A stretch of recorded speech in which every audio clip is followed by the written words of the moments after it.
New Hampshire, a frozen cabin in the woods. Walter White sits alone at a wooden table, 52 years old, cancer consuming him from the inside. No family, no empire, no future. Just a dying man hiding from the world that wants him dead. 6 months ago, he had everything. $80 million buried in barrels in the desert. A meth empire that stretched across the Southwest. Respect, fear, power. Then Jack Welker came, a dangerous criminal who ran a violent gang out of a compound near Albuquerque. Walter hired them for a job. Eliminate 10 witnesses in prison.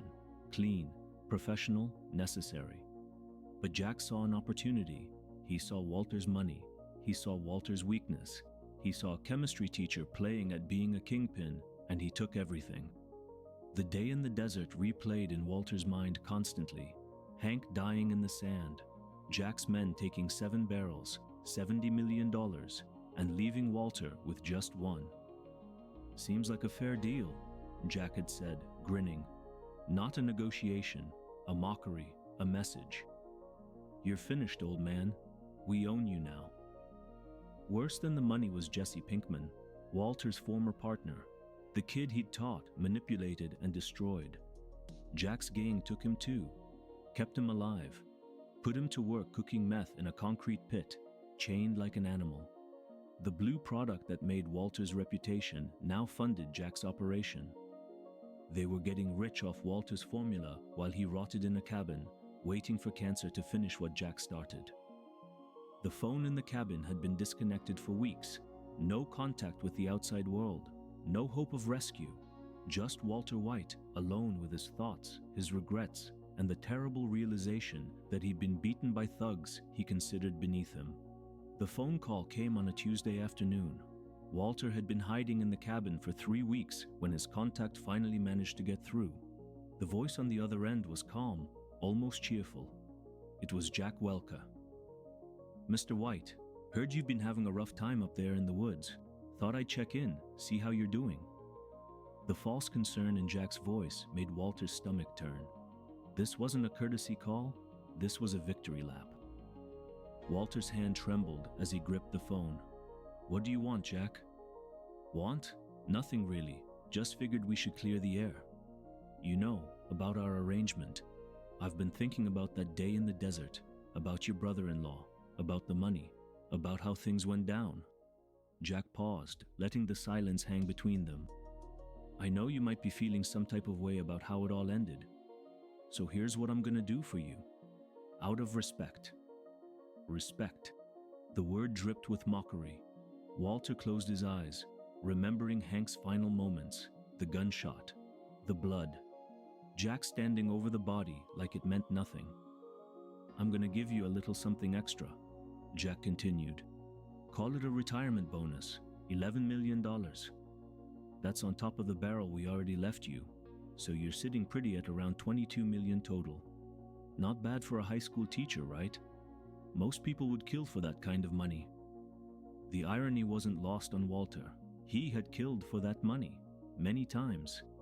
And now Jack was offering it back like a consolation prize, like a tip for good service.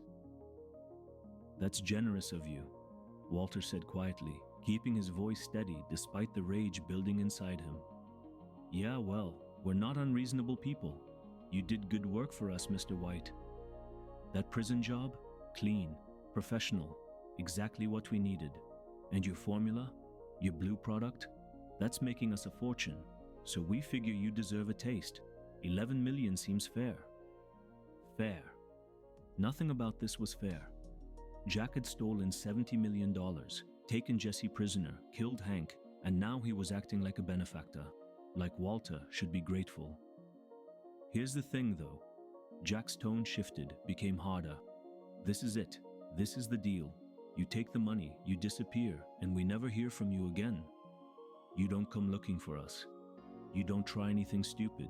You just fade away and enjoy whatever time you got left. Because from where I'm standing, sounds like you're not in any position to negotiate.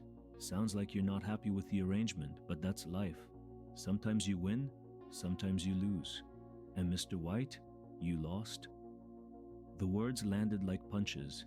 You lost. Everything Walter had built, everything he had sacrificed, everything he had become, all of it reduced to a loss.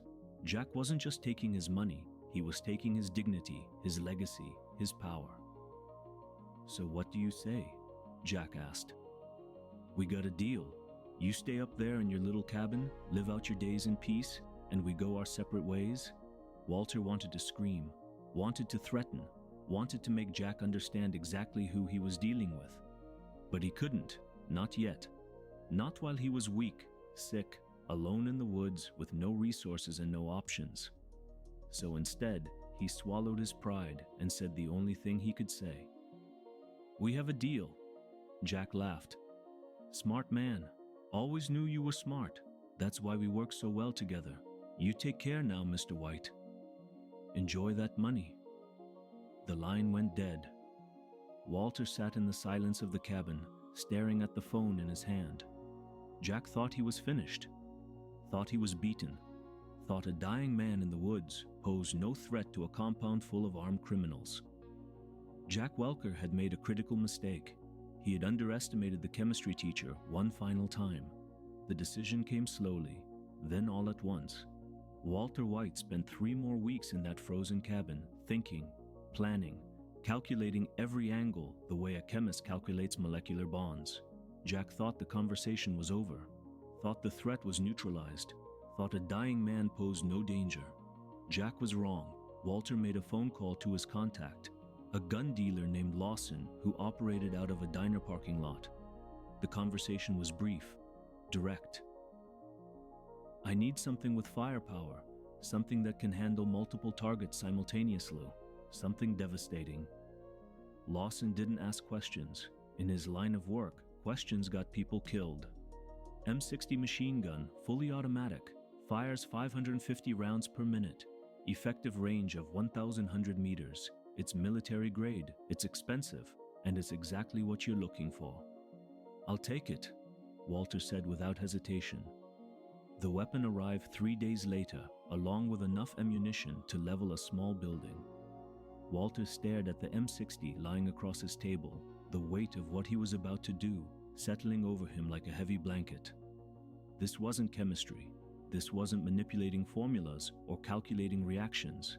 This was raw, brutal violence on a scale he'd never attempted before. But Jack had taken everything: his money, his partner, his dignity, his family's safety. And most unforgivable of all, Jack had taken his brother-in-law's life and laughed about it.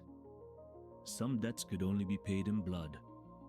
The next challenge was logistics. Walter couldn't storm Jack's compound with a machine gun in his hands. He was 52 years old, ravaged by cancer, weak from months of hiding and minimal food. He couldn't aim properly, couldn't control the recoil, couldn't maintain accuracy while under fire from Jack's armed crew. A direct assault would be suicide, so Walter did what he always did best. He applied science to the problem. He spent the next 2 weeks building a remote-controlled rotation system mounted in the trunk of a car. The mechanism was elegant in its simplicity, an automotive oscillating motor salvaged from a garage door opener, attached to a bike cassette that would allow smooth 180-degree rotation. The M60 would be mounted on an office chair swivel base for stability and precision. Walter worked with the focused intensity of a man who had nothing left to lose. His hands, shaking from illness just weeks ago, became steady when working with tools and machinery. Every bolt tightened, every wire connected, every angle calculated for maximum coverage and lethality. The trigger mechanism required particular attention. Walter designed a remote activation system using a car key fob, simple, reliable, undetectable. One press of the button would unleash approximately 200 rounds in less than 20 seconds, sweeping the interior of any building the car was parked against. No aiming required. No steady hands necessary, just chemistry teacher precision applied to mechanical engineering. He tested the rotation system in the cabin's garage using a broomstick instead of the actual weapon. The motor hummed smoothly, rotating the platform in a perfect arc, left to right to left, overlapping fields of fire that would leave no safe zones. no places to hide, no chance of survival for anyone caught inside the kill zone. At night, Walter planned the approach. He studied maps of Jack's compound that he'd memorized from his previous visits. The main building, where Jack and his crew conducted business. The parking area outside, the concrete walls that would funnel the bullets inward rather than allowing them to disperse harmlessly into the desert. He calculated angles of entry, estimated distances, accounted for the car's position relative to the building's interior. Every variable considered, every contingency planned. This wasn't rage, this wasn't emotion. This was cold, methodical preparation for mass execution. Skylar's face haunted him during those long nights. His children, the family he'd destroyed trying to provide for them. Jack's gang knew where they lived, knew their routines. Todd had visited Skylar, made veiled threats about keeping quiet. As long as Jack's crew remained alive, Walter's family would never be safe. This wasn't just about revenge anymore. It was about protection, about eliminating the final threat, about ensuring that when Walter White died, and he would die soon, cancer made certain of that, his family would survive without looking over their shoulders forever. The M60 sat in its cradle, waiting. The remote trigger rested in Walter's palm, its button ready to unleash hell. The mechanism was complete. The plan was finalized. All that remained was the execution. Jack Welker had mocked the wrong man. The drive from New Hampshire to New Mexico took 3 days. Walter White crossed state lines with an M60 machine gun hidden in the trunk of a stolen car, the rotation mechanism humming softly whenever he tested it. At rest stops along empty stretches of highway, his hands no longer shook. His breath came steady and even. The fear that had consumed him in the cabin was gone, replaced by something colder, something final. Jack's compound sat 20 miles outside Albuquerque, surrounded by desert and barbed wire fencing. Walter had been here before, back when Jack's gang was just a resource to be used, back when Walter still believed he controlled the situation. That version of Walter White no longer existed. Cancer had taken his body. Jack had taken his empire. What remained was a man with nothing left to lose and everything left to settle. Walter parked the car 40 feet from the main building, angling the trunk precisely toward the structure's entrance. Through the windshield, he could see movement inside, shadows passing behind curtains, voices muffled by concrete walls. Jack's crew was home, all of them if Walter's intelligence was correct. Kenny, the enforcer, the others whose names Walter had never bothered to learn, and Todd, the nephew who had threatened Skylar in her own home. They were all about to die. Walter checked his watch. 4:15 in the afternoon. The sun hung low over the desert, casting long shadows across the compound. Perfect timing. He reached into his jacket pocket and felt the remote trigger. A simple car key fob modified to send the activation signal. One button, one press, 200 rounds in less than 20 seconds. But first, he needed them all in the same room. He needed Jesse accounted for. And he needed to look Jack Welker in the eyes one final time. Walter stepped out of the car, hands visible, posture non-threatening. He walked toward the compound entrance slowly, deliberately, like a man coming to negotiate rather than execute. The door opened before he reached it. Todd appeared, surprised but not alarmed. "Mr. White, what are you doing here?" "I need to speak with your uncle," Walter said calmly. "It's about my formula. I have a proposition for him." Todd hesitated, then stepped aside. "He's gonna want to hear this." The interior of the compound was exactly as Walter remembered. Concrete floors, cheap furniture, the smell of cigarettes and stale beer. Jack sat at a table in the main room, surrounded by 4 of his crew members. Kenny stood near the back wall, arms crossed. They all turned when Walter entered, expressions ranging from curiosity to suspicion. Well, Jack said, leaning back in his chair. "Mr. White, thought you were living it up in New Hampshire with your retirement money. What brings you all the way back here?" Walter stopped in the center of the room, positioning himself carefully. He needed Jack talking, needed them relaxed, needed Jesse brought out from wherever they were keeping him. I've been thinking about our arrangement, about the formula, about my legacy. Your legacy? Jack grinned. Your legacy is sitting in a cage out back, cooking meth for us. Kids doing great work, by the way, almost as good as yours. The words confirmed what Walter had suspected. Jesse was here, alive, still being used. Walter kept his expression neutral, but his mind raced through calculations.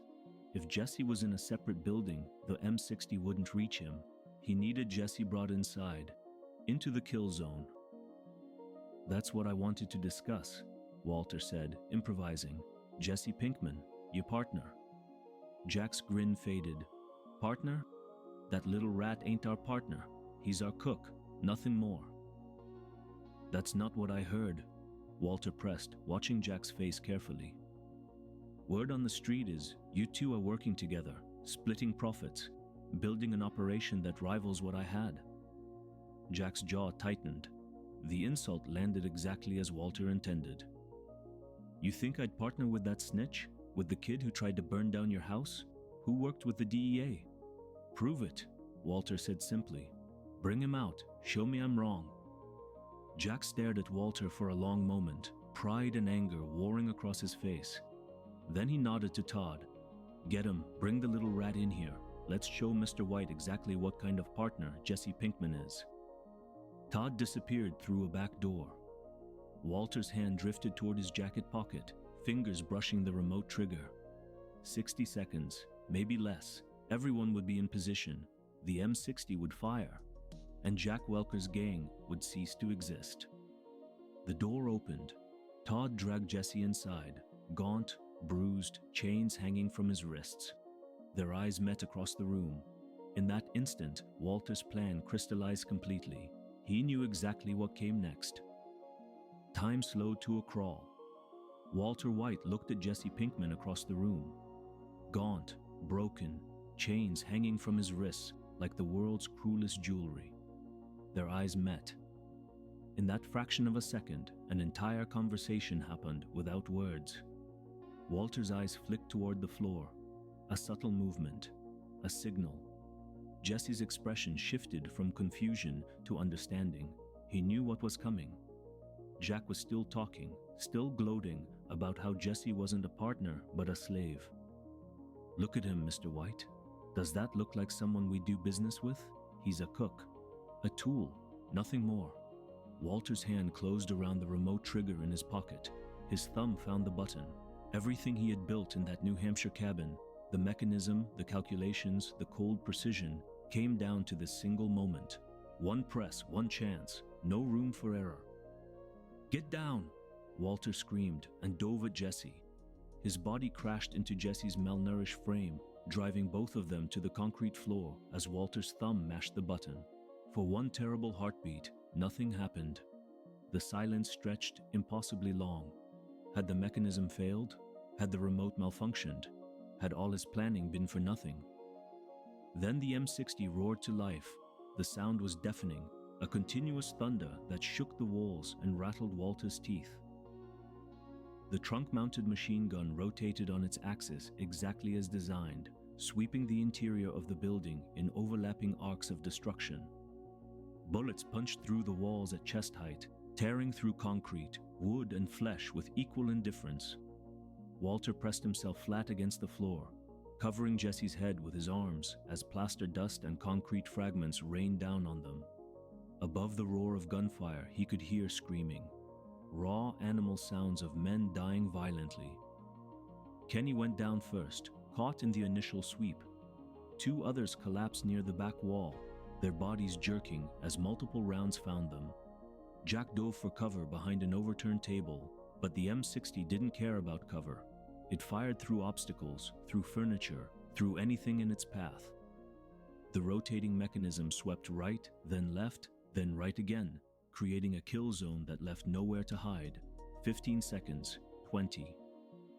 The gun's report was so loud that Walter couldn't hear his own breathing, couldn't hear Jesse shouting something beneath him. couldn't hear anything except the mechanical thunder of automated death. Then silence, sudden and absolute. The M60 had emptied its ammunition belt, 200 rounds expended. The air was thick with gun smoke and dust, making it nearly impossible to see. Walter's ears rang so badly, he thought he might be deaf.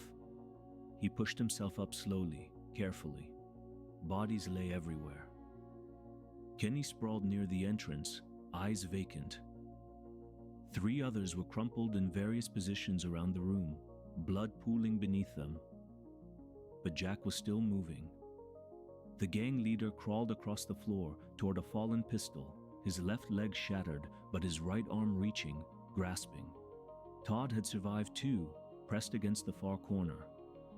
The young man looked around at the carnage, expression frozen between shock and incomprehension. His hand moved toward his own weapon. Jesse moved faster. The chains that had been his prison became his weapon. He lunged at Todd, wrapping the links around the younger man's throat. Todd's hands clawed at the chains, his face turning purple, but Jesse didn't stop. 6 months of slavery, of torture, of watching Andrea die. All of it poured into those few seconds. Todd's struggles weakened, then stopped entirely. Jesse held on for 10 seconds longer, making absolutely certain. Walter walked toward Jack. The gang leader had reached his pistol, was trying to lift it with a shaking hand. "Wait!" Jack gasped, blood bubbling at his lips. "Wait, Mr. White, your money. It's still here. We can make a deal. We can..." Walter shot him in the head, mid-sentence. The same way Jack had killed Hank. The same cold dismissal. The same finality. Jack Welker's body slumped to the floor. The gang leader's final deal left forever unfinished. Walter looked down at himself and noticed the spreading red stain on his shirt. A stray bullet from the M60 sweep had caught him in the side. The pain hadn't registered during the adrenaline surge, but now it bloomed hot and insistent. He pressed his hand against the wound and felt blood pulsing between his fingers. Mortal, definitely mortal. But Jack's gang was dead, every single one of them. The threat was eliminated. Jesse was free. The chemistry teacher had won his final battle. The silence after the gunfire was almost worse than the noise. Walter White stood in the middle of carnage he'd created, blood seeping through his fingers as he pressed his hand against the bullet wound in his side. Jack's gang lay dead around him, 6 men eliminated in under 30 seconds. The chemistry teacher had become the most efficient killer in the room. Jesse Pinkman stood over Todd's body, chest heaving, chains still wrapped around his hands. He looked at Walter with an expression that contained too many emotions to name. Rage, gratitude, hatred, relief, all of them fighting for dominance. For 6 months, he'd been a slave in this compound. 6 months of cooking Walter's formula while Jack's gang profited. 6 months of torture that existed because Walter had sold him out in the first place. Walter picked up Jack's fallen pistol and extended it toward Jesse. The gesture was simple, clear. "Do it," Walter said quietly. "If you want to, I won't stop you." Jesse stared at the gun, then at Walter's bleeding wound. The bullet had caught him low in the side, probably punctured something vital. Walter was dying already. Cancer would have killed him in weeks anyway, but the gunshot would finish the job in hours, maybe less. Jesse's hand reached for the weapon, then stopped. His fingers trembled inches from the grip. All the suffering Walter had caused him, Jane's death, the manipulation, the lies being handed over to these monsters, all of it could end with one pull of the trigger. But Walter was already dead. The satisfaction would be hollow. "Do it yourself," Jesse said, his voice hoarse from months of screaming and silence. Walter lowered the gun. Something passed between them in that moment, not forgiveness, but acknowledgement. Walter had destroyed Jesse's life, trying to save his own family. Jesse had survived, despite everything Walter had done to him. There was nothing left to say that wouldn't be a lie. Jesse turned and walked out of the compound. He found the keys to Todd's car and climbed inside, hands still shaking. As the engine roared to life, He let out a scream that was part rage, part relief, part grief for everything he'd lost. The car tore out of the compound, kicking up desert dust. He didn't look back, couldn't look back. Freedom was ahead, and behind him lay only graves. Walter watched him go. Good. Jesse deserved to survive, deserved to escape, deserved a life that didn't include Walter White's poison. The wound in Walter's side burned hot and insistent. He could feel his strength draining with each heartbeat, pooling on the concrete floor beneath him. He stumbled through the compound's back rooms until he found it, the meth lab where Jack's gang had forced Jesse to cook. The equipment was familiar. The setup was crude but functional. Beakers and burners and chemistry apparatus that Walter understood better than he understood people. He collapsed against a metal table, his vision starting to blur at the edges. This was appropriate somehow, dying in a meth lab. The empire he'd built had destroyed his family, killed his brother-in-law, enslaved his partner, and corrupted everything he'd ever touched. But he'd been good at it. God help him, he'd been excellent at it. The police sirens were getting closer now. Someone must have reported the gunfire. Walter closed his eyes and let the darkness take him. Not in a hospital bed surrounded by false comfort. Not in that frozen cabin hiding from the world.